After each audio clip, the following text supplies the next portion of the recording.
All right, guys, Sebastian Castillo here, and I wanted to make another video talking about how things have changed for me and how my life has played out 2 years after having left Canada and moving down to Cancun, Mexico. If you haven't already, check out the two videos I made about why I left. One of them, which I made in the very first year, the second, which I made a year after. And I've linked them down in the description so that you can just, compare and see how things have changed. I am still out here in Cancun. I'm still working online and still doing a lot of the same things, albeit maybe a little differently. So, the first thing I want to say, guys, is if you've been thinking about moving to a different country and doing the digital nomad thing, making money online, you have to do it now, right? You don't want to wait around because things can, as we've seen, things can just change like this.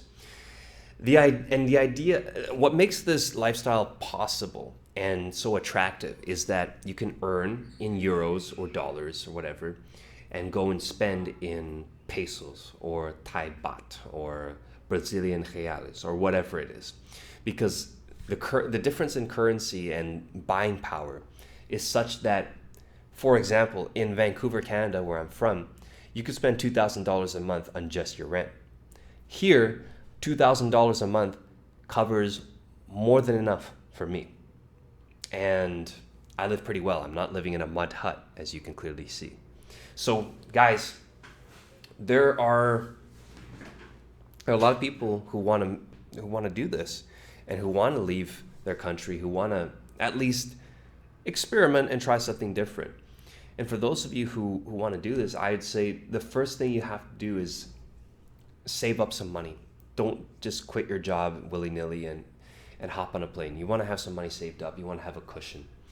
You want to at least start learning how to generate an income online. And I know there are lots and lots of people out there who are selling you a dream. This isn't a dream. This is possible. See, this is the thing. If you're back in wherever you are, okay, most of you are working a job. Most of you deal with people who are on the same path as you. They're also working jobs. They also might rent an apartment, drive a car, all this stuff. And so the conversations that you have and the viewpoints that you get exposed to are all kind of on this path. Whereas for me, most of the people in my life make money online. Most of them are travelers. Most of them have moved to a different country now and have taken advantage of all of these benefits. And so it's kind of an exponential thing, because once you meet one of these people and you see that this kind of lifestyle is possible, you meet more and more and more of them, and all of a sudden you find yourself kind of gently drifting into a different path. Okay? So what I'll tell you is that initially it might not be easy for you. Making money on the internet is simple, but it's not easy. And the reason I say that is because you do need some skills. The core skill would be writing, being able to write persuasively and write coherently in a way that, people can read it and be convinced to buy something. Because everything is dependent on sales. Everything is dependent on money flowing from one place to another, right? So if you can facilitate that either by getting on a camera and selling in person, selling on the phone, or selling by writing, you're going to make money. Now, what holds most people back in this regard is connecting with businesses that will pay them for these skills, okay? Businesses that will pay you to be a sales rep for them, to write emails, to write website copy for them, to write and to put their ads together for them. All of this stuff is highly valuable. But the key is getting connected with the people who have money and who can pay you reliably and who can pay you a very decent amount of money to do and perform these services. Okay. Another thing I wanted to talk about was one of the main issues I had when I first left Canada is I was upset with my dating life. A lot of young men are upset with their dating lives and how that's going. Okay. And I don't blame them, but after having learned a couple of things, some truths have become very obvious to me. I would say that the number one reason why a lot of guys don't have good dating lives is because they just don't talk to enough women. Okay, they don't get out enough and go to places where they can meet new girls, and they don't have the courage to actually go up to them and try to get their number and set up a date. A lot of guys are petrified of this, and to that I really don't have a solution. All I can tell you is that if you're a man watching this, no one's going to come and save you. No one's going to come and do that for you. You have to learn to develop the confidence to go and do that yourself. Of course, there are many levels to it, right? There are guys out there who do it, but they're goofballs and they never really get any results out of it. Whereas there are guys who have developed themselves to a point where like they can go up to like the very first girl that they go up to in a club or a gym or on the beach or whatever, they will end up going out with them and sleeping with them or whatever it is, right? So it takes work to get there. Now, one thing I will say is living in a first world country, and especially in a big expensive city like Vancouver, where I'm from, can be very inhibitive of achieving that kind of lifestyle because of how expensive it is to move around and do this stuff. And on top of that, if you are making money, it's very likely that most of your time is wrapped up in that, and you don't have much time to just go out and meet people willy-nilly, right?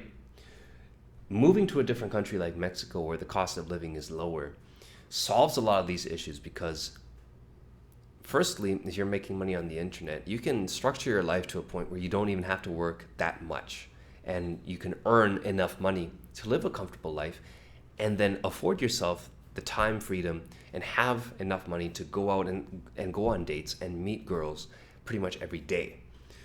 Excuse me. And so this is one of the main reasons why I think a lot of guys will go to a different country and they'll report back and say, oh yeah, it's so much easier to meet girls over here. Well, yeah, dude. It's because firstly, you have the money to be able to take taxis and go out to restaurants and clubs and go out to the beach on a Wednesday afternoon. Most local people can't afford to do those things because they're not earning enough money, and most of their time is spent working their jobs so that they can feed their families and keep a roof over their heads, right? But when you come in with a disproportionate amount of income and a lot of time freedom, then obviously you're going to be able to meet new girls, meet people in settings and times where most normal people wouldn't be able to do it, right?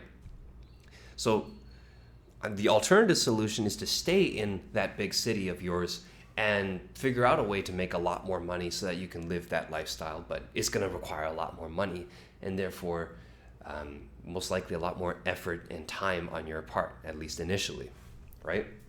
So, and on top of that, another reason why I didn't have a good life, good dating life, is because I was living with my parents in the suburbs. So I wasn't even living in the city center where all the action is, right? It's pretty tough to be out meeting new girls between the ages of 18 to 26, 27 if you're stuck in the suburbs where really no one really goes out, and you need a car to get around and all this stuff, right? So that's something I wanted to share. On top of that, I wanted to say, people have asked me like, hey, so have you thought about going back? I'm like, no, I don't plan on going back. Like, people always look at me like, why not? A lot of people want to go to Canada, and I tell them, yeah, they've been lied to. And I'm going to keep saying it over and over and over again. People are being lied to. They're being convinced that life is going to be better in Canada or the US or the UK or Australia or Germany or wherever it is, because these countries are still riding on the reputation that they've built over the years. But the reality of the situation is so much different now, because new immigrants most likely are not going to be walking into a high-paying job if they move to a place like Canada. They're going to have to contend and deal with the fact that they're in a new country, in a new place, and they have to meet new people. Meeting new people is going to be easier for some people than others, right? I've read lots of reports on people saying, for example, in Vancouver, oh, people here are so unfriendly, it's so hard to meet people. But I would say that that's just their experience, because there are plenty of people who love Vancouver. They moved there, money isn't really an issue for them, and they're able to go out and socialize and make new friends pretty easily. It just depends on the individual experience, right? So that's another thing I would say. You be very careful about what you read on the internet and what kind of videos you watch, because you might go down the rabbit hole of thinking that this place is like this and you should avoid it, when in reality, these are just anecdotes, right? You might go to the same place and have a completely different experience. So don't take their word for it. Don't take those things for face value. And so another thing I wanted to say is that all of these points kind of tie into each other.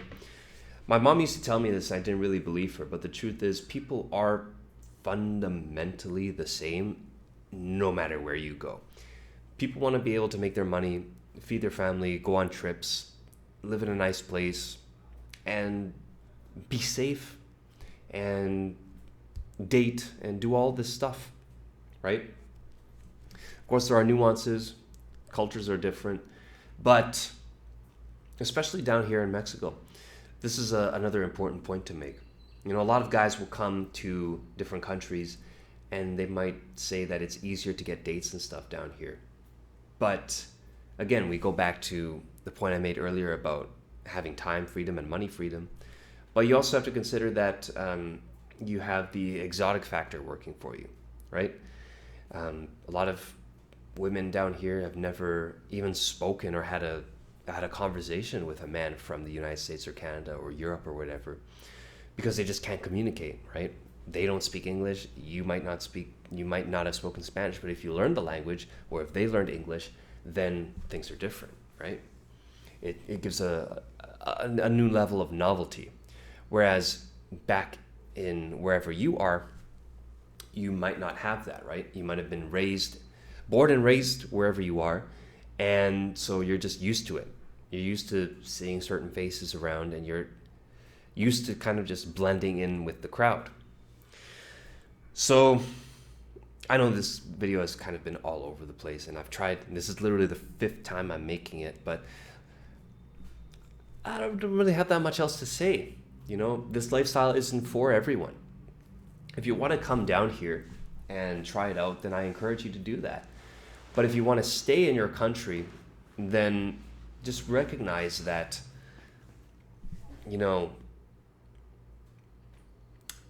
I would say one of the big reasons why I don't want to go back to Canada is because a lot of Canada, along with many first world countries, are just going downhill. It's just not going to get any better. Things are going to get more expensive. Governments are going to crack down more on people. And if you are Canadian and you've been following this, you might have clued in that a lot of people are leaving Canada, both people who have been born and raised there and whose families have been there for generations, and new immigrants who, after spending a couple of months or years there, have realized that it's really not what they thought it was going to be. So that's pretty much it, guys. I don't really want to make this too long-winded. Maybe if I think of something else later to add, then I'll make another video, but that's what it is, guys. Probably the number one takeaway for this video is, no matter what you read or hear on the internet, there are two sides to it. Some people might come down to Mexico, for example, and say that, oh, it was horrible. I got robbed. I got food poisoning. I didn't really like the people. It was too hot, blah, blah, blah. People have all sorts of complaints. And then on the other hand, you meet people like me who say, yeah, living out in Mexico is pretty good. Food is delicious and cheap. Rent's cheap. I live in a pretty nice house. I feel safe. Nothing has ever happened to me in terms of feeling threatened or feeling or getting abused or anything like that in the 2 years that I've been here. So, and the same goes for wherever you're at, right? You might be going down the rabbit hole of thinking, oh yeah, things are really bad in this country or my city or whatever. And on the other hand, people might be saying like, okay, well, it's not perfect, but we can make it work, right? And that's totally up to you. At the end of the day, you need to think for yourself. That's the basis of this entire lifestyle, what I'm doing. I decided to take matters into my own hands and come down here and see it for myself. And I decided, after weighing the pros and cons, I like it more here than I did in Canada. And that's why I've decided to stay, and that's why for the foreseeable future I'm going to continue to work online, build up my businesses and my skill set in sales, in copywriting, in SEO, and continue to build that out. And maybe I'll transition into e-commerce at some point. I know I definitely want to get some niche sites started up. I want to get a remote cleaning business or some kind of remote home service started up. And in the meantime, I'm just doing my sales thing, I'm doing my copywriting thing, and I'm just building up that way. So that's how it is, guys. If you have any questions or any comments, I'd love to hear them. So please share them, and don't forget to like the video because it does help me get the message out to more people. And that's pretty much it. So take care. Hasta luego.